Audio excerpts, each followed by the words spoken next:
Kalian sudah hafal ya.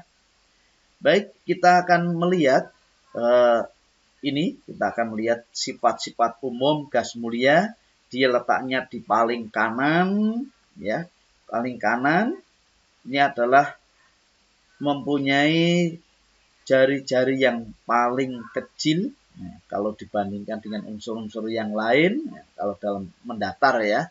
Oke, kita lihat berikutnya secara detail. Konfigurasi elektron gas mulia. Kita lihat ini. Oke, helium. Elektron terluarnya 2. Neon. Elektron terluarnya 8. Argon 8. Krypton 8. Xenon 8. Elektron terluarnya juga. Radon juga 8. Oke. Konfigurasi elektron gas mulia kita ketahui sampai saat ini adalah merupakan konfigurasi elektron yang stabil, ya, kecuali helium ini cuma 2, yang lain adalah 8 pada elektron terluarnya, merupakan konfigurasi elektron yang stabil. Kenapa stabil? Karena atom ini adalah susah bereaksi dengan atom yang lain. Baik. Kelimpahan gas mulia. Gas mulia, kita lihat yang paling banyak yang mana nih di alam? Oh, yang paling banyak adalah argon. 0,934%. Ya. Yang lain ini kecil sekali, 10⁻⁴ untuk radon, xenon 10⁻⁶, krypton 10⁻⁴, neon juga demikian, helium sedikit lagi, ya. Jadi kelimpahan yang paling banyak adalah argon. Sifat kimia gas mulia ini adalah, coba kita lihat di sini nih. Sedikit terdapat di atmosfer, diperoleh dengan mencairkan udara. Jadi dengan destilasi, air udara dicairkan dulu, kemudian didestilasi, dipisahkan menurut perbedaan titik didihnya. Kemudian ini merupakan gas yang tidak berwarna, tidak berbau, tidak berasa. Helium dan neon tidak larut dalam air. Argon, krypton, dan xenon sedikit larut dalam air. Kita lihat sifat yang lain. Radon ternyata dapat bereaksi spontan dengan fluorin. Sedangkan xenon memerlukan pemanasan atau penyinaran untuk memulai reaksi. Krypton lebih sukar hanya bereaksi dengan fluorin jika disinari atau jika diberi loncatan muatan. Oke, kita tulis dari ini. Helium, neon, argon, krypton, xenon, dan radon. Kita lihat mana yang paling reaktif. Nomor 1 adalah radon. Radon ini yang paling reaktif. Bereaksi spontan dengan fluorin. Dan ini pun kalau dibandingkan dengan unsur-unsur yang lain, ini jauh tidak reaktif, cuman yang paling reaktif ini adalah radon. Kemudian yang sedikit lagi reaktif juga ini adalah xenon. Ini makin melemah. Harus dengan pemanasan ketika bereaksi dengan fluorin. Krypton harus dengan loncatan bunga api listrik. Kemudian yang atas ini sama sekali ini adalah tidak bereaksi, ya. Ini sama sekali tidak reaktif. Oke. Jadi helium, neon, argon ini adalah paling tidak reaktif. Kereaktifan gas mulia bertambah besar sesuai dengan bertambah jari-jari atom. Kita tahu semakin ke bawah jari-jari atomnya makin besar. Jari-jari atomnya makin besar. Oke, kita lanjutkan. Data fisika gas mulia. Ini data-data yang penting. Nah, data-data yang penting coba kita lihat. Ini kita pakai tinta yang merah ya. Oke ya, kita lihat. Elektron valensinya ini 2, 8, ya. Kita lihat, jadi konfigurasi elektron yang stabil. Jari-jari atomnya semakin ke bawah makin besar. Oke. Kemudian energi ionisasi makin ke bawah makin kecil seiring dengan besarnya jari-jari. Afinitas elektronnya kecil. Jadi afinitas elektron itu kalau besar kalau tandanya negatif. Jadi untuk gas mulia ini afinitas elektronnya adalah sangat kecil sehingga susah menarik unsur yang non logam, susah. Oke, densitasnya mana yang paling besar? Densitasnya yang paling besar ini adalah radon.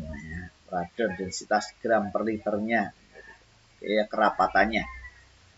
Baik, jadi sesuai dengan yang sifat sebelumnya bahwasanya radon merupakan yang paling reaktif dibandingkan yang lain. Itu memang karena jari-jarinya paling besar, kemudian energi ionisasinya paling kecil.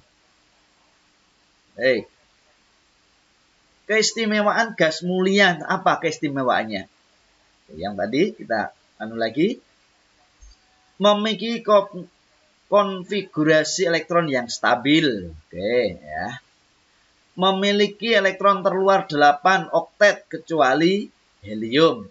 Nah, ini nanti dalam ikatan kimia itu kan ngikuti duplet dan oktet. Memang unsur-unsur yang ada di alam ini kiblatnya adalah konfigurasinya dari gas mulia.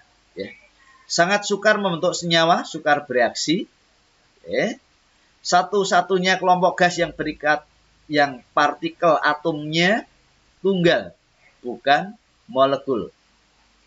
Dibandingkan dengan unsur yang seperiode, gas mulia memiliki energi ionisasi paling besar. Sukar melepas elektron. Ya. Keelektronegatifannya 0. Jadi ini susah untuk menarik. Jadi menarik elektron dari atom lain itu susah. Ya.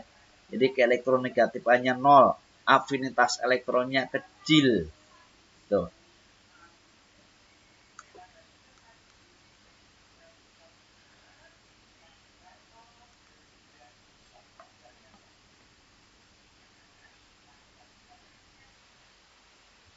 Pemanfaatan gas mulia dari helium, neon, argon, dan krypton silahkan diikuti dalam video berikut ini.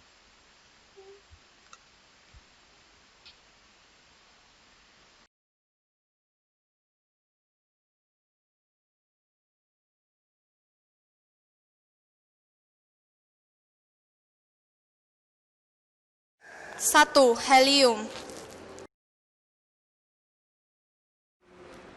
Sebagai udara buatan yang dipakai dalam penyelaman dasar laut. Campuran helium yang tidak reaktif dan oksigen digunakan untuk membuat udara buatan ini. Perbandingan penggunaan antara helium dan oksigen berbeda-beda sesuai dengan kedalaman penyelam. Helium digunakan sebagai pengganti nitrogen dalam membuat udara buatan karena para penyelam bekerja pada tekanan tinggi. Jika digunakan campuran nitrogen dan oksigen untuk membuat udara buatan, nitrogen yang terhisap mudah terlarut dalam darah dan dapat menimbulkan halusinasi pada penyelam. Ketika penyelam kembali ke permukaan, tekanan atmosfer, gas nitrogen keluar dari darah dengan cepat. Terbentuknya gelembung gas dalam darah dapat menimbulkan rasa sakit atau kematian. Sebagai agen pendingin untuk reaktor nuklir, helium cair digunakan karena memiliki titik uap yang sangat rendah. Untuk menggelembungkan balon, helium banyak digunakan untuk mengisi balon dibandingkan hidrogen yang lebih berbahaya. Balon-balon raksasa yang memasang berbagai iklan perusahaan juga menggunakan helium. Sebagai bahan bakar roket, helium digunakan untuk menekan penggunaan bahan bakar cair roket. Roket Saturn seperti yang digunakan pada misi-misi Apollo memerlukan sekitar 13 juta kaki kubik helium. Sebagai gas yang digunakan di lorong angin atau wind tunnels. 2. Neon. Sebagai pengisi lampu neon, zat ini memberikan pendar khas kemerahan jika digunakan di tabung hampa.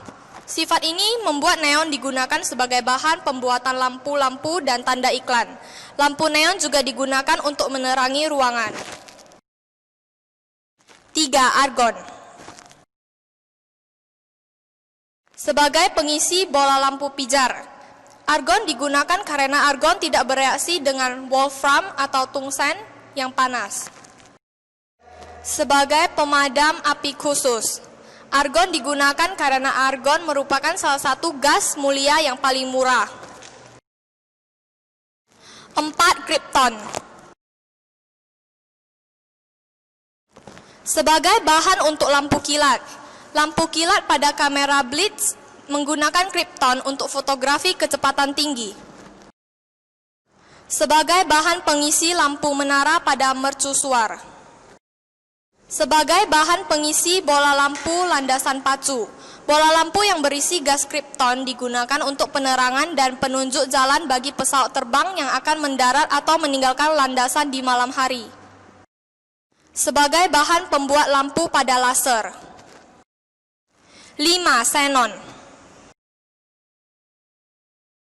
Sebagai bahan pembuat lampu untuk bakterisida, yaitu substansi kimia yang mampu membunuh atau menghancurkan bakteri.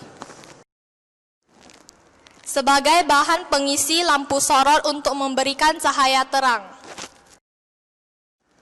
Sebagai bahan pengisi bola lampu disko yang berwarna-warni. Untuk pembuatan tabung elektron pada televisi. 6. Radon. Untuk digunakan dalam terapi kanker, radon digunakan karena bersifat radioaktif. Alat yang digunakan yaitu radium aparatus. Dengan memasukkan radon radium ke dalam gelas kaca dan air di bagian atasnya, lalu hasil penguapan dari radon tersebut ditampung di dalam gelas.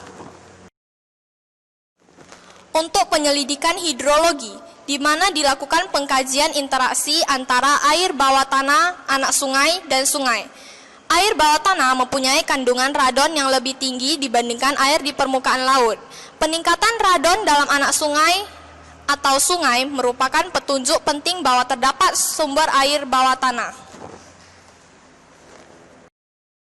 Sebagai sistem peringatan gempa, karena bila lempengan bumi bergerak, kadar radon akan berubah sehingga bisa diketahui bila adanya gempa dari perubahan kadar radon.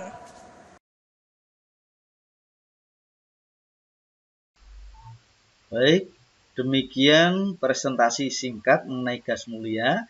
Saya yakin ini masih sangat terbatas. Silahkan sambil dibuka buku paketnya. Dan jangan lupa kerjakan soal-soalnya untuk pemahaman atau pemantapan konsep kalian. Terima kasih. Assalamualaikum warahmatullahi wabarakatuh.